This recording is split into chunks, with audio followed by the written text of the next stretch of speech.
The Russian cargo ship Port Olia 4 became the target of a coordinated swarm of long-range UJ-26ER drones, transforming a routine logistical transfer into a strategic shock event.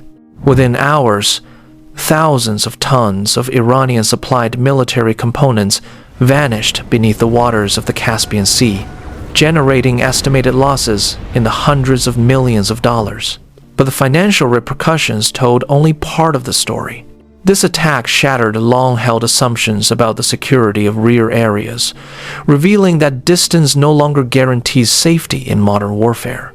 Welcome to Border Watch Daily, your source for in-depth military analysis, where we will explore how this incident redefined perceptions of security and vulnerability. At 4:12 a.m., while most of the region still slept, 16 UJ-26ER drones launched from improvised airstrips concealed within Ukrainian territory. There were no bright lights, no roaring engines, no dramatic countdowns, just brief bursts of mechanical noise, quickly absorbed by the cold morning air. Each drone carried a 3.5 kilogram warhead, not large enough to be mistaken for a missile, but powerful enough to breach steel. Their departure was swift, disciplined, almost clinical. One after another, the aircraft accelerated into the darkness, vanishing within seconds from early warning systems. Nothing unusual appeared on radar. No telltale peaks, no obvious signature, just small composite cells entering a long, silent flight profile. This was neither a patrol nor a reconnaissance mission. It was an operation measured in hours, pushing the endurance limits of the UJ-26ER platform, an aerial journey extending far beyond what most defenses would classify as an immediate threat. Far from the launch sites, beyond the front lines and supposed danger zones, a Russian cargo ship lay at anchor, its crew going about their usual duties, unaware that the first phase of a strike operation had already begun. The target was the Port Olia 4, a vessel of 5,700 gross tons and 118 meters in length. It did not look like a frontline asset. It was designed to be what it was, a logistical transporter, operating far from direct combat. On paper, its position reinforced this perception. Anchored in the heart of the Caspian Sea, the ship was well beyond the range traditionally associated with Ukrainian strike systems. No naval patrols hunted there. No missile batteries scanned these waters. The region had long been considered a safe rear area corridor. Yet, inside the hull, the cargo told a completely different story. Approximately 4,200 tons of Iranian-supplied military equipment were distributed across several compartments. Crates of components destined for Shahed 136 and Shahed 238 drones filled the holds. Avionics modules, navigation assemblies, electrical systems, gyroscopic sensors, consignments of 122 millimeter rocket ammunition were also intermingled. In operational terms, this shipment represented production capability, not mere inventory. Analysts would later estimate that the cargo was sufficient to assemble approximately 450 Shahed drones, enough to sustain nearly 18 consecutive nights of long-range attacks. For the crew, none of this altered daily routines. The Caspian still seemed distant, isolated, strategically calm, but security in modern warfare rarely depends on geography alone. Long before the drones left the ground, the operation had already begun in space. Commercial synthetic aperture radar, SAR, satellites, operated by Japanese providers, furnished the initial layer of detection. Unlike optical imaging systems, SAR platforms function independently of darkness, cloud cover, or weather interference. Night, fog, and storms offered no camouflage. Even vessels operating in AIS blackout mode remained visible. Radar reflections reveal the presence of the Port Olia 4 with striking clarity. Analysts scrutinized hull signatures, anchor chain geometry, and drift orientation. Each satellite pass refined the data. For 96 continuous hours, the ship was tracked through 17 distinct orbital passes. Positioning uncertainty was reduced to less than 3 meters. This was not mere observation, but a reconstruction of patterns. Movement cycles, anchoring windows, and micro-adjustments were recorded, compared, and projected. The ship's behavior no longer represented unpredictability. It had become a schedule. A second layer of intelligence confirmed this picture. Signal surveillance indicated prolonged radio silence, minimal emissions, and low radar activity. A defensive posture existed, but without urgency. The vessel operated in a reduced signature mode, not in a state of combat readiness. For Ukrainian planners, the objective was no longer detection, but timing.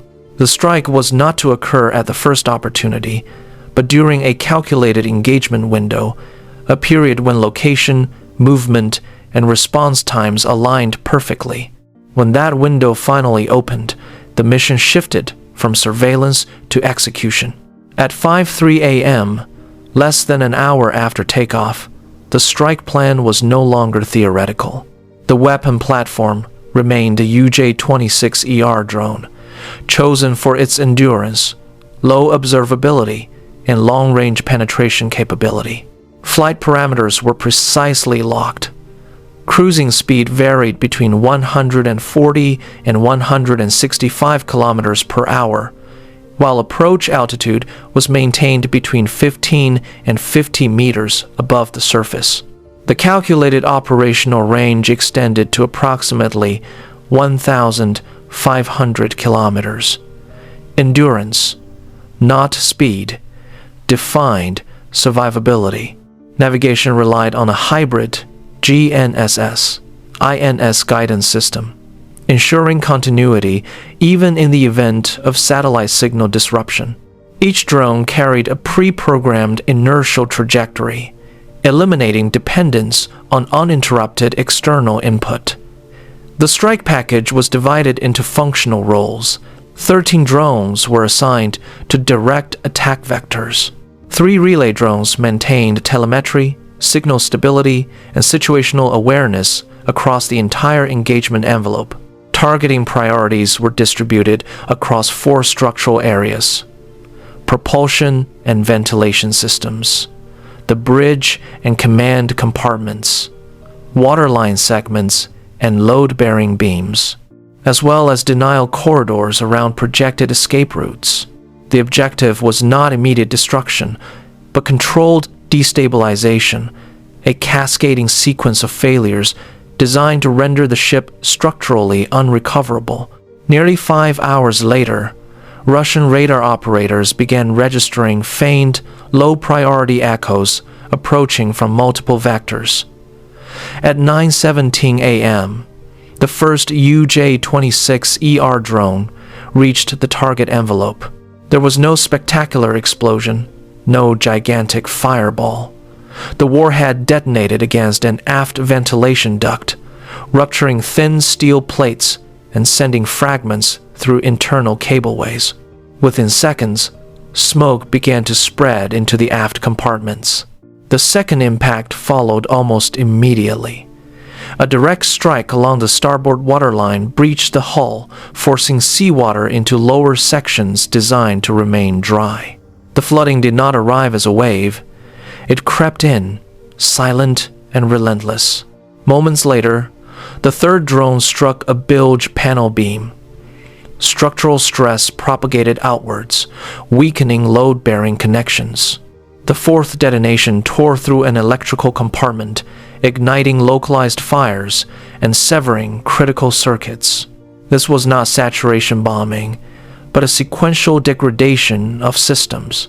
In less than 4 minutes and 38 seconds, 3 essential systems began to fail: the main electrical power, damage control circuits, and pump synchronization. Alarms blared throughout the ship. Emergency protocols were initiated, but response times were already collapsing. Inside the hull, the effects worsened. Electrical instability reduced firefighting capability. Flooding increased pressure within compartments. Heat and smoke complicated internal movement. On the bridge, warning indicators multiplied. What initially appeared as isolated damage rapidly escalated into a cascading failure event which standard maritime emergency procedures were never designed to contain. As emergency signals propagated, port authorities reacted according to established procedures. Tugs and a patrol boat were dispatched to the Port Olia 4, moving to stabilize the vessel and support damage control efforts. But the drones were already waiting. 2 UJ-26ER units, assigned to diversionary roles, executed their programmed phase. Their targets were not the rescue vessels themselves, but the access corridors surrounding the distressed ship. Detonations erupted along the projected approach paths. Shock waves rippled across the water's surface, generating debris, spray, and expanding zones of instability. The effect was immediate. Rescue teams were forced to slow down, reevaluate their trajectories, and maintain their distance. This was not an attack on responders, but a denial of proximity. Every second now carried structural consequences. Flooding continued unchecked. Fires spread through compromised compartments. Internal systems deteriorated without external intervention. This delay proved decisive. Approximately 11 critical minutes were lost, a time window that, in maritime emergencies involving hull breaches, often determines survival or abandonment. Inside the vessel, stability margins rapidly diminished. List angles increased. Pump performance degraded. Heat and smoke intensified the operational chaos. Command decisions shifted from containment to evacuation. Crew members abandoned the ship as lifeboats hit the water, leaving behind a vessel no longer fighting for recovery, but sliding irreversibly towards structural failure. By 10:42 a.m., the attack phase was complete. No additional drones were needed. Destruction now followed the laws of physics rather than further strikes. Inside the hull, flooding cascaded through interconnected compartments.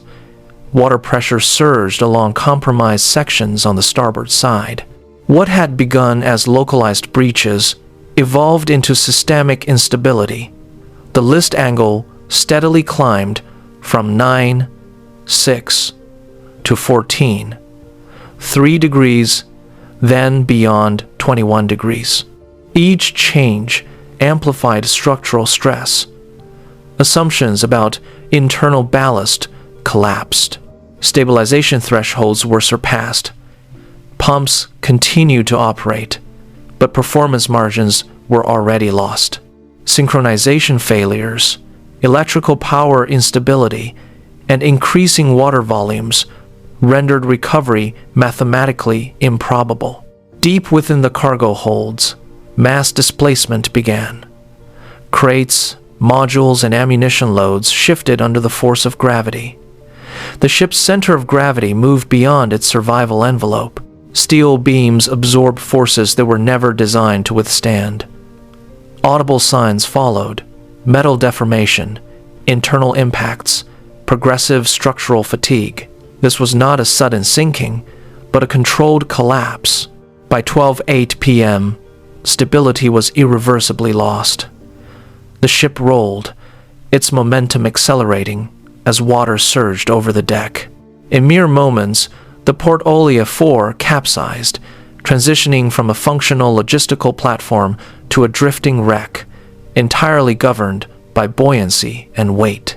By 2:31 p.m., commercial satellite imagery confirmed what Russian authorities could no longer downplay. The Port Olia 4 was no longer a damaged vessel, but a submerged loss resting beneath the Caspian waters. The material destruction extended far beyond the hull. Approximately 4,200 tons of military cargo vanished with the ship. Analysts subsequently estimated the financial impact at nearly $780 million, not including secondary disruptions. Unlike weapons destroyed in storage depots, these losses could not be quickly replaced. The cargo manifest revealed an even greater operational consequence. Components sufficient to assemble approximately 450 Shahed drones disappeared in a single event. In terms of explosive potential, this capability equated to approximately 15,750 kilograms of warhead mass, a destructive potential exceeding 5 times the payload of a standard B-52 bomber. But the true damage was systemic. Without avionics modules, navigation systems, and power assemblies, production lines could not operate at scale. Assembly cycles slowed, production projections collapsed. Estimates indicated disruptions lasting 6 to 8 weeks, a significant interval in sustained aerial campaigns. Economic effects rapidly followed. War risk insurance premiums on Caspian routes surged by 22 to 35%. Shipping patterns changed. AIS blackouts multiplied. Cargo processing times lengthened for Russian logistical networks. Transport costs increased by nearly 18% in a single month. Strategic assumptions fractured alongside financial models. The Caspian Sea, long considered a rear area sanctuary, now existed within an expanded strike envelope. Geographical distance no longer guaranteed isolation. Every shipment carried new uncertainty. In modern warfare, a single sinking had reshaped not only a supply chain, but an entire perception of security. The sinking of the Port Olia 4 was not defined by flames, explosions, or spectacular imagery. Its significance lies in something far more unsettling. Predictability had collapsed. For decades, military logistics relied on a simple assumption: distance creates security. Rear areas remain isolated. Supply corridors are protected by geography alone. Modern warfare has erased that comfort. What unfolded in the Caspian Sea demonstrated a shift that extends far beyond a single vessel. Satellites replaced scouts. Algorithms replaced guesswork. Low-signature drones replaced conventional strike platforms. The battlefield is no longer limited by borders, coastlines, or traditional front lines. It is defined by range. By removing thousands of tons of critical components without deploying a fleet, launching missiles, or engaging in open naval combat, Ukraine revealed a new form of economic and logistical warfare. A war where disruption can outweigh destruction.